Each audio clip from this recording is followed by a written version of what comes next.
So welcome on Proacting number 7, Proacting Burnout number 7. I'm so glad that we still have a chance to organize this thing, and I'm so happy that so many of you are still coming here. Last time we reached a magic number, and over 100 people attended, and now we are approximately on the same number. So I just wanted to tell you thank you and welcome on Proacting.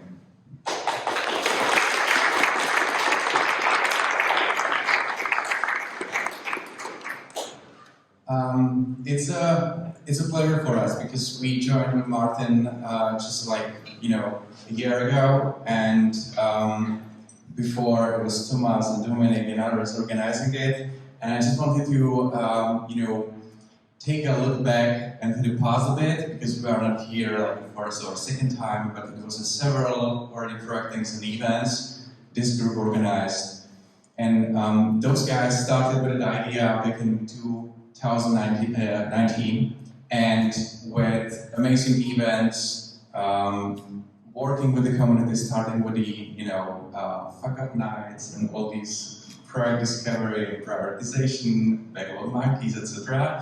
We evolved to more and more people and topics that are actual right now, actually. And one thing that we are very proud of is that 2 events back, we made an incredible partnership with Innovation Center of South Moravia, and we would like to thank you, the Innovation Center, because of you we have this amazing venue, we have the catering, and many problems we used to have now disappeared.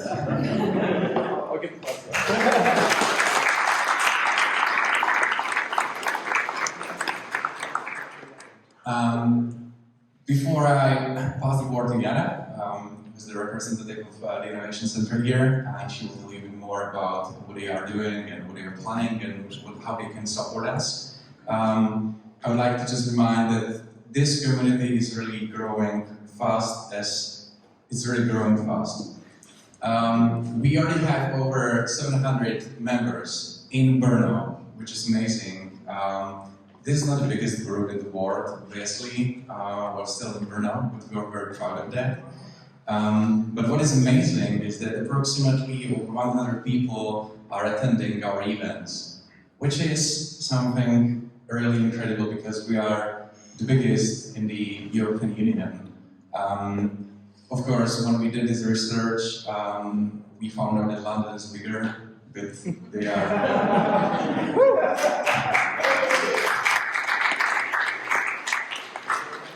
It was their decision.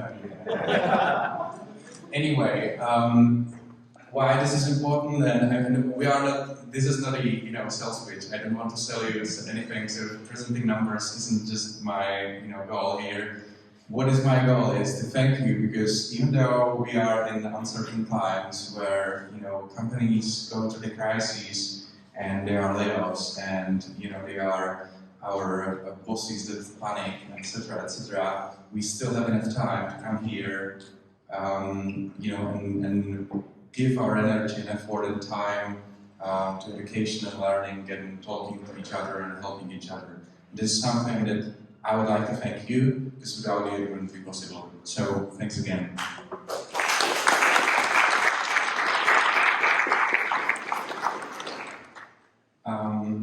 Now I would like to ask and invite Anna, and she will tell you more about our partner, the Business Innovation Center of Southern Moravia. Okay, so thank you so much. Okay, at the beginning, I would like to ask you who know TIC. Please hand it over. Wow. Okay, now I'm really prepared. This is great. What if you could change the world? What if you wanted to strike out on your own and create something new, innovative, and unconventional? What if there was a place you could implement your ideas, plans, and innovations? A place that fostered creativity and was open to new ideas? What if someone believed from the beginning that you could do it? that you had the courage and determination to pursue your plans and never give up? What if there were other ambitious people who shared that vision? A community that understands the world the same way you do, that was creative, supportive, and interested in new trends and technologies. What if someone supported you in your development, provided you with valuable knowledge, and connected you with people who believe in your idea? What if all this gave you a significantly better chance of success? And what if all this was reality? We're JIC. For more than 20 years, we've been helping people build businesses that change the world. What we are doing, we are supporting the people to come to their dreams, to run a business, and to become a successful entrepreneur and and change the world. We are starting with the students. We are helping them to come up with idea. Then we are transferring the idea to the business. So we are supporting them with set up the startups to create first marketing strategy or financial plan. Then when the company rise, then we are helping them to go globally, to expand, to go to the US market and scale their business. And especially me, I'm responsible for building the community, the entrepreneur community. And if your CEO or your company is part of the GIC, then definitely ask your CEO if you also can be involved in this community, because we are doing more events for the people who are responsible for the product, who are on the position of the CTOs or product owner, and etc. On this picture, you can see few famous companies who we are supporting and who are really successful company on the market in these days. And how we are doing that, how we are supporting those companies. We had the individual consultation, then also we are organizing educational and networking events. And all of you are invited in our Global Innovation Meetups, if you know it or not. Definitely Google about it. Then we are supporting the company by financial support, so we can help them with their provide grant advisory, or we help them with the finding right investors for them, or we can give them the feedback for the pitch deck. Then also we are opening door for large companies. So if you're a small company and would like to, for example, start business with SAP or Oracle or something else, then definitely ask us if we can help you with that.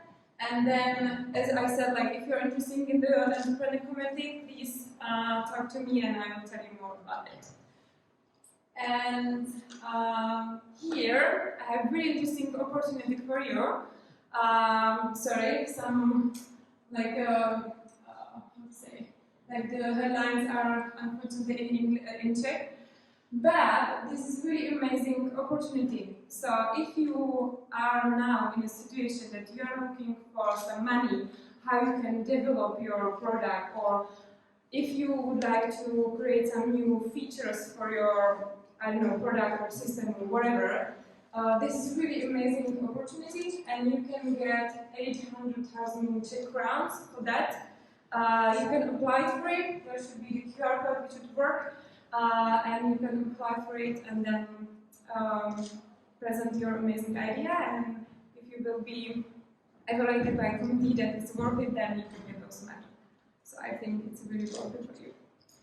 And that's everything for me. And now I will give the floor back to Martin. So guys, today we have a lineup of very interesting speakers. Before we get to it, just a few housekeeping things. So what you can expect today. So we're not going to talk today about prioritization, or maybe, we'll see. But what you will see today, we have two speakers, and we're slightly changing the format. So first, Luca is going to have his session, is going to be then followed by Ondra. Then we will have a short break, and then we have a large panel discussion. So we're not going to take the questions right after the sessions. Keep them right, and we will have Slido for it, for your questions. You can submit them. I think actually I have it on the next slide, but we'll have the break, and then we will have the final panel discussion, and then you can mingle, jingle, and discuss, network, all the jazz. So, as I mentioned, there is Slido, it's live. The code is #PTB7, so feel free to submit your questions, whether they are related to the sessions that you will hear and see, or whether you have questions for the panel discussion. Because for the panel discussion, we will have another speaker, we will have Eric to join us and discuss it. And with that, I'm going to pass the word to Jirka. Enjoy, and let's discuss afterwards how you like the event. So, Jirka, the stage is yours.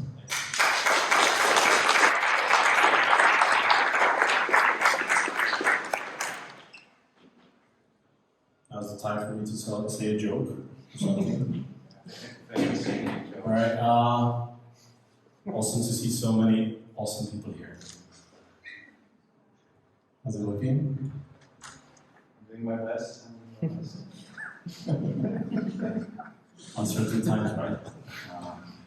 Not sure if the slides will work. Maybe you call it a day and beer. No? Alright, how many of you are product managers or product owners by title? Can you raise a hand in the meantime? Cool, so still we're around 80%. Last time I spoke was a session on prioritization.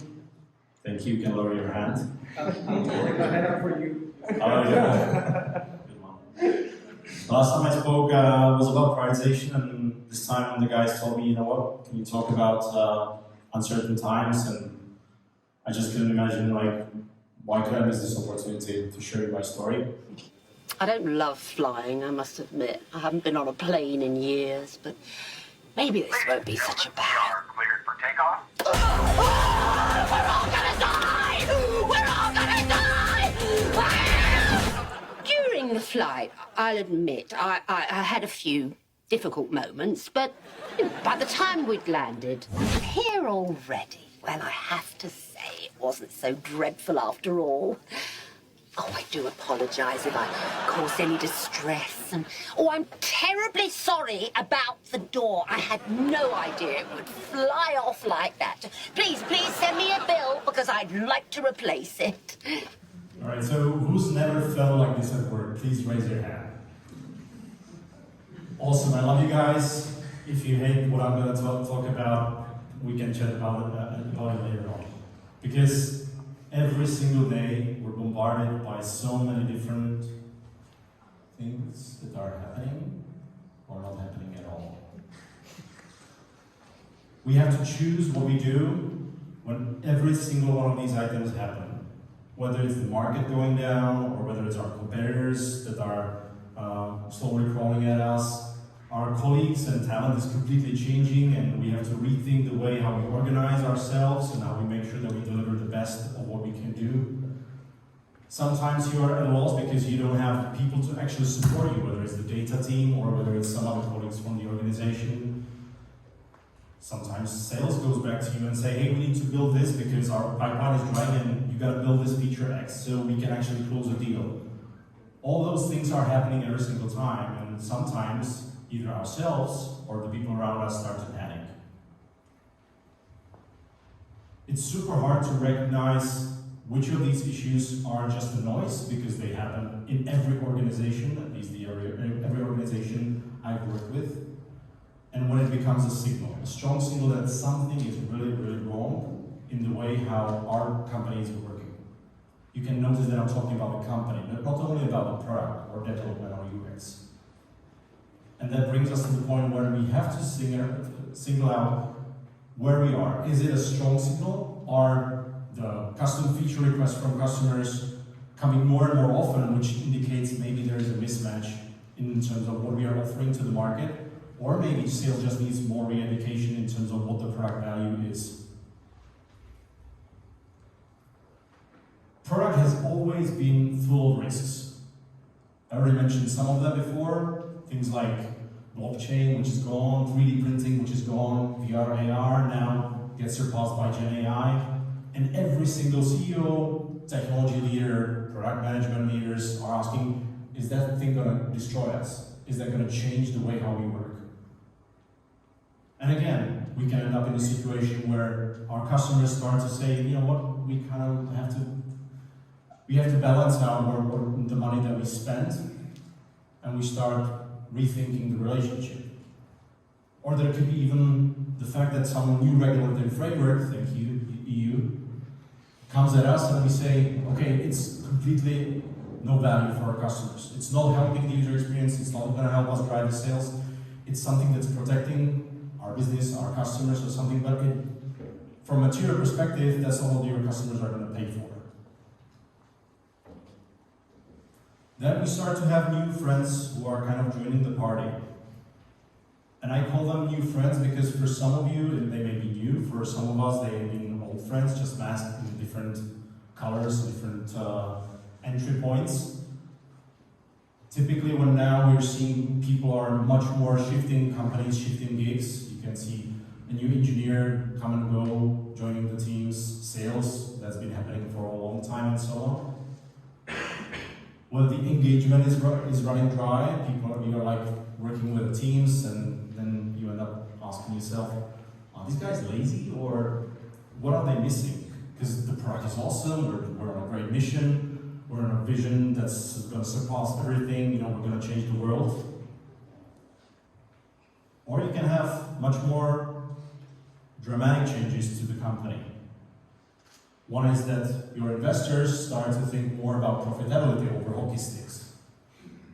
They are not interested in you making large bets because the market is simply unstable and people are losing trust. We have to go back to why we are doing a product. It's coming from my favorite, Martin Kagan, but so many different variations exist. The best products solve real problems for users in a way that they love it, but they have to work for our business. They have to work for our business. We can't omit that. It's not that we have to build the next feature that someone's asking why we're building it in the first place. What is it part of? What's going to happen after we finish building it? So if this is our objectives, why are we spending so much time learning so many different work frameworks? I counted like 53 of them in the slide, maybe 40, tried maybe 20, but practically I use maybe 3 or 5 of them on a regular basis. Why? Because they don't help me.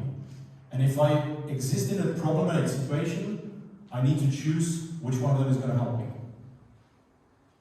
So it's useful, like this book.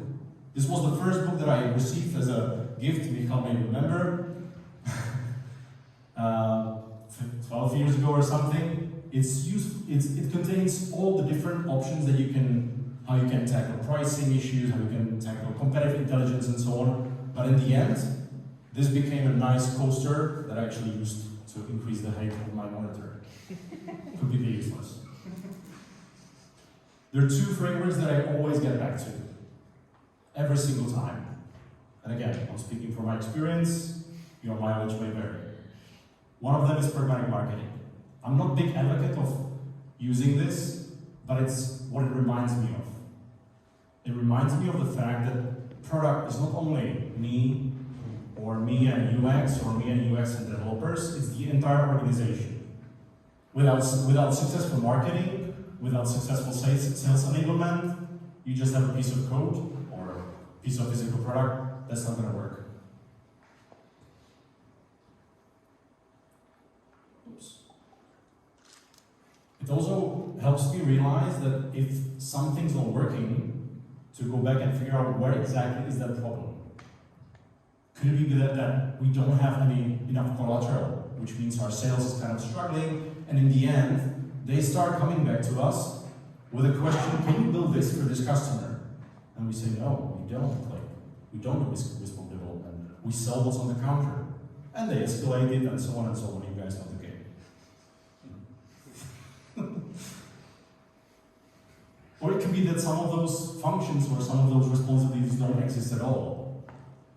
Like we continuously re-educate sales, but the next time they do a pitch to a customer, they lose the information from their head and we have to start over. So we keep enabling them, enabling the entire organization with what the product does today and how it works. The next fairly newer framework comes from Marty Kagan's Empowered book, which describes something called strategy context. Where's the impact of the risk or of the uncertainty that I have coming from? Is it impacting the stuff that I'm working with a development team or someone from my team is working on with a development team? So is it impacting that bet that we made, that building this capability is gonna surpass our competitors, it's gonna make us more relevant than others? Is it impacting the objectives that we set, the measurable results that we're trying to build through those bets?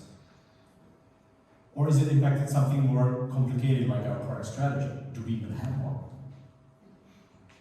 You'll be surprised how many people that I spoke with over my entire career, we found out that in the end, the lack of product strategy or even the lack of product vision ended up for everybody thinking they have an understanding of what it is, but everybody was driving completely different ways. I already mentioned that in these times, investors are looking at more stability, which can attack even more core goals, objectives of the organization, why this company exists. And you can yourself start seeing people questioning, like, what's our goal of a company in this world? Yes, we're making the world a better place, the Silicon Valley energy, right? But how? Why do we exist as an organization? Do we maybe need to re-emphasize it, make sure that everybody understands it? And someone might argue that actually that goes way beyond product management. That goes maybe to some C-level, so that's not my responsibility as a PM, but how are you supposed to actually work on the rest? Because all these things go back to why the organization exists, what are the goals? If our investors are saying, here's the number that we guys need you to deliver, here's the profitability that we expect from you, that completely impacts and drives your product strategy. If you're not going to have money for building the next big thing, then what are you going to do? You have to pivot, you have to adjust. So when something unexpected happens, I typically go back to these two slides, to these two frameworks. Not because I'm going to use them, maybe handy, but because they remind me where should I focus on. In the end, we all need to get much more objective and rational. I'm a highly analytical guy, so I'm sometimes way too analytical, sometimes I'm looking after way too many data points to confirm the hypothesis or to invalidate it. That I sometimes myself forget that there are decisions that when we make them, we can easily roll back. You'll be surprised that you can make a pricing change. You can say, okay, we'll price this product package differently, put it out to the market. If it doesn't work, cool, you just roll it back. What do you got to lose? And again, if you're not in the life or death business, which means producing weapons or producing some healthcare systems, then come on, like, what's the problem? Four aspects that I'm always trying to look at is, we're not here just with the UX designers and with the engineers. Yes, Mr. Kagan and all others are saying if you want to build great products, you need good product, you need great UX, and you need great engineers. But he's not saying that that's the only thing you need for your product to succeed. You still need to, as a product person, you still need to understand where your company is. How is it situated in the investment space? What's the exit strategy for an organization? Because that trickles down to what you're going to do in the next 2, 3 months, quarters, years. that dictates how sales and marketing will set their goals. So ask yourselves, if I may, do you understand what's your sales objective for the next quarter, for the next year? What's the marketing team, how their performance looks like? When was the last time that you spoke with them and started to get familiar with their domain, with their objectives? Because all these things come together. We're essentially trying to break the silos, because as we were preparing for the speech, Pavel shared with me a note that completely resonated. So many organizations, when they end up in trouble, whatever the trouble is, someone like a CEO or COO or someone high up says, okay, sales, you guys, here's your $5 million that you have to bring. Go and do that. Marketing, people start organizing themselves completely isolated. But that's wrong, right? Because how can sales function without good lead pipeline generation? And how can marketing do good lead pipeline generation without understanding what's the value of the product? The next one comes to pruning or doing a pivot. It's much more complex because things can get really messy here. If you, ooh, so fast. Okay, need to speed up. Every time I feel I'm overwhelmed, I use a simple piece of paper. I just write things down, put it under my keyboard, and that's the way how I handle the amount of needs and desires that are happening. But why don't we apply the same approach to everything that's happening in our engineering, sales, product, organization? Why don't we start thinking about buying or partnering up with someone instead of every single time building things on our own? Figuring out what's the expected ROI, maybe it's not worth it. Like one time we were considering, what do we do with a product? Do we expand it? Well, how do we decide? Then we started to model it out and we figure out actually it's not worth it. The return would be 20, 30 years, way too long. Doesn't make sense. So clear our head, figure out what matters, start making decisions over rational data. And then of course, when companies become unstable, people are starting to say, okay, well, I don't know what's going to happen, maybe I'm just going to start looking for another job, and so on. People are sharing the uncertainty, and the whole company becomes uncertain. So again, if you go back and see where the problem is it about a bet that we're making? Is it about our strategy? Are people completely lost in what are we here for? Partner up with them, bring them into the problem, and start coming up with solutions. That was the only way how we can always pull people together instead of just leaving them in their uncertainty. And then last but not least, we're still fragile human beings, so we have to build our own resilience.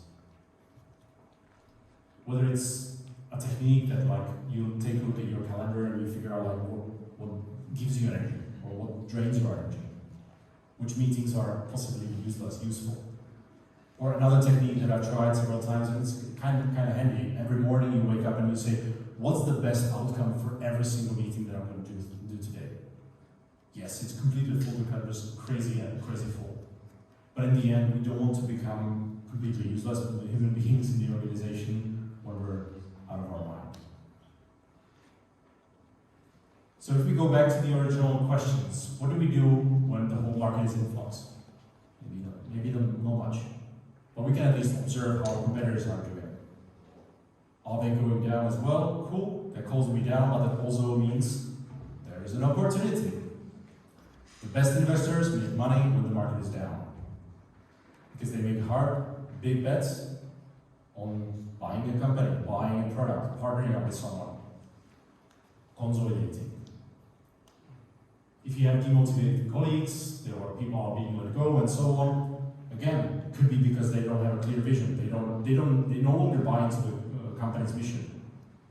Of course, if people are leaving because they got a bigger paycheck at a different company, that's something that you can hardly influence. The fourth one, like just recently, we lost folks because they didn't have. We started losing capacity in terms of who can support me as a product guy with any data. So what do? I go to Google, ChatGPT, start refurbishing my SQL skills and start to get my hands dirty. Why should I just stand here and say, I can't do my job? Right? So sometimes we have to actually take on more responsibility from other teams. And yes, we will still have to say no to sales, or maybe later, but what helps us? The best response when it comes to new feature requests is, yep, good idea, here's a roadmap, here's where we're going, here's the vision. And if the customer says, well, actually that's not for us, we want something tomorrow, maybe that's not your customer. So when everyone panics, my best recommendation is look at the bigger picture. Figure out the problem, because if the problem is in sales, in the pipeline, and anywhere across the organization, you can better unite people, unite the entire organization. You can better figure out what it is, and you can start running iterations, experiments. Don't get hung up on a specific solution, because sometimes maybe there is a different way to solve it. And once you start to do that, don't forget to consider other options. Whether it's the table is really unstable, really, then you have to fix that first. Or you'll remove some ideas, some concepts, maybe they're no longer apply. Or, as I said, you start making bigger, bolder bets. And guys, there's 100 people of you, maybe more. Look around you. So many gifted people, so many talented. Just take someone out for lunch. You'll be surprised how much great opinion and great feedback you can get just from 1 hour of eating together. That's all you need to do. In the end, enjoy the ride, because it's thrilling, don't mind the alligator, but it's fucking awesome.